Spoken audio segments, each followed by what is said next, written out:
পরিস্থিতির মাঝে গতকাল যে ছবিটা সামনে এলো সেটা হচ্ছে মমতা বন্দ্যোপাধ্যায় যখন ধর্নায় বসেছিলেন তার সামনে পৌঁছে যান পার্শ্ব শিক্ষকরা। তাদের অবস্থায় ঠিক দেওয়ালে পিঠ থেকে যাওয়ার মতন অবস্থা। বারবার তারা দরবার করছেন, বারবার তারা আবেদন করছেন, কিন্তু তাদের উত্তর আর আসছে না। তাই তারা সিদ্ধান্ত নিয়েছিলেন যে মমতা বন্দ্যোপাধ্যায়ের কাছে তারা নিজে যাবেন। গতকাল যখন এসআইআর রুখতে মরিয়া মমতা বন্দ্যোপাধ্যায় ধর্নায় বসে গেলেন, তখন হকের দাবিতে সাধারণ এই পার্শ্ব শিক্ষকরা তারা নিজেদের গলা ফাটালেন এবং তাতেই ঘাড় ধাক্কা জুটল। দেখাই ছবিটা একবার।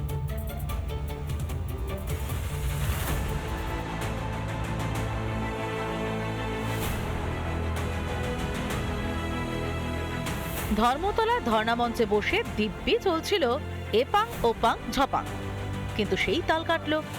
আন্দোলনরত মমতার সামনে তার বিরুদ্ধেই বিক্ষোভ। এরা কারা জানেন? রাজ্যের পার্শ্ব শিক্ষক। শুকনো মুখে হাতে প্ল্যাকার্ড নিয়ে তাদের কি দাবি ছিল জানেন? সহযোদ্ধাদের তুলে আনা হয়েছে। আমরা অত্যন্ত দুঃখিত, কারণ আমরা কোনো রাজনৈতিক রং বুঝি না। দীর্ঘ 22 বছর আমরা বঞ্চিত। মাননীয় মুখ্যমন্ত্রীর দর্শন পাচ্ছি না। শিক্ষামন্ত্রী রাজা হরিশ্চন্দ্র অভিনয় করে গোটা বাংলায় বেড়াচ্ছে, অথচ পার্শ্ব শিক্ষকদের সঙ্গে দেখা করছে না। ব্যাস, প্রতিবাদ দেখেই গোসা মাননীয়ার। রাজনীতি করবেন না, আর বিজেপির কথা এসব দয়া করে করবেন না। জায়গাটা খোলামেলা আছে বলে এটা ভাববেন না যে যা ইচ্ছা করা যাবে। কিন্তু এরা তো কোনো রাজনৈতিক কর্মী নন ম্যাডাম, যদিও তিনি এমনই করে থাকেন। প্রতিবাদী দেখলেই বলে দেন মাওবাদী, কখনো আবার বলেন বিজেপি।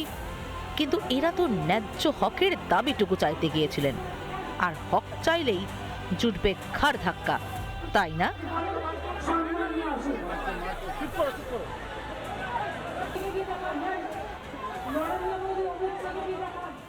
আন্দোলনরত মুখ্যমন্ত্রী মমতা বন্দ্যোপাধ্যায়ের ধর্নার সামনেই আন্দোলন পার্শ্ব শিক্ষকদের। তাদেরকে সেই মুহূর্তেই কিন্তু আটক করে নিয়ে আসা হয় হেল স্ট্রিট থানায়। তাদের কণ্ঠরোধ করার জন্য তাদেরকে কেন এইভাবে আটক করে নিয়ে আসা হলো থানাতে?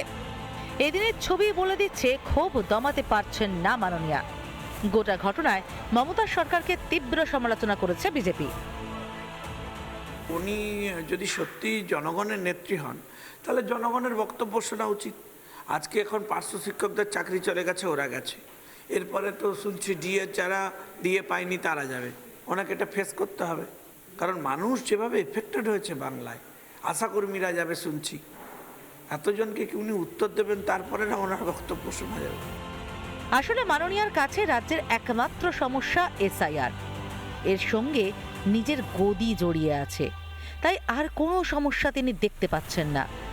কিন্তু যারা সমাজ গড়ার কারিগর, তাদের সমস্যা সমাধানের কথা কে ভাববে?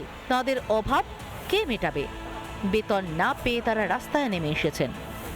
মমতার কাছে মসনদি বড়। রিপাবলিক বাংলা। নানা ধরনের কন্টেন্ট দেখার জন্য লাইক করুন, শেয়ার করুন আমাদের ফেসবুক পেজ, সাবস্ক্রাইব করুন আমাদের ইউটিউব চ্যানেল। পাশাপাশি অন্যান্য ব্রেকিং নিউজের জন্য অবশ্যই চোখ রাখুন রিপাবলিক বাংলায়।